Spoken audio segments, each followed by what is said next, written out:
Avec cette vidéo, nous allons aborder le thème 2 du programme de géographie en classe de seconde, gérer les ressources terrestres. La première question que nous choisissons de traiter est celle de nourrir les hommes.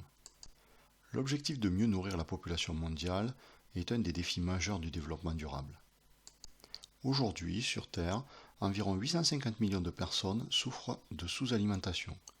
Il s'agit de l'état d'un individu qui ne dispose pas d'une ration calorique suffisante, en moyenne 2500 kcal par jour. Et environ 2 milliards d'individus souffrent de malnutrition, c'est-à-dire qu'il y a un apport alimentaire suffisant, mais déséquilibré, qui présente des excès ou des carences.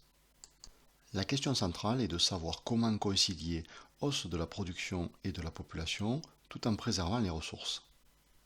Ce questionnement replace l'alimentation mondiale dans le cadre du développement durable.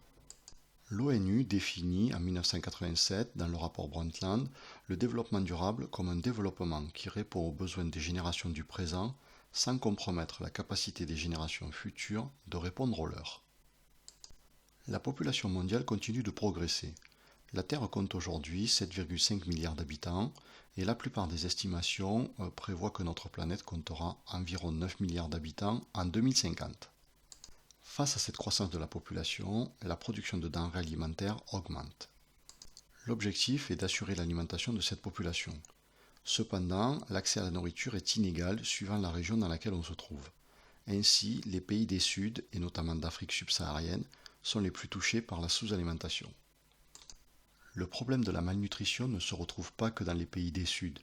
Les pays des Nord connaissent également des problèmes liés à l'alimentation, notamment l'obésité qui progresse plus vite que la sous-alimentation. Face à ce constat, l'objectif principal est d'assurer la sécurité alimentaire, c'est-à-dire de fournir à tous une alimentation en quantité et en qualité suffisante.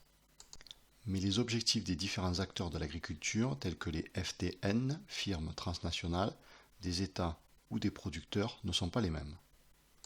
Ainsi, l'objectif des FTN est de majorer des profits, celui des producteurs est d'obtenir un revenu convenable pour un travail réalisé, et celui des États est d'assurer le ravitaillement de leur population. La question principale reste la suivante. Peut-on nourrir une population croissante en développant des agricultures durables ? L'objectif est ici de produire plus, tout en respectant une équité sociale et en préservant les ressources. Des solutions existent, comme l'agriculture raisonnée ou la réorganisation des filières, mais cela implique une modification des comportements alimentaires et une protection des productions locales.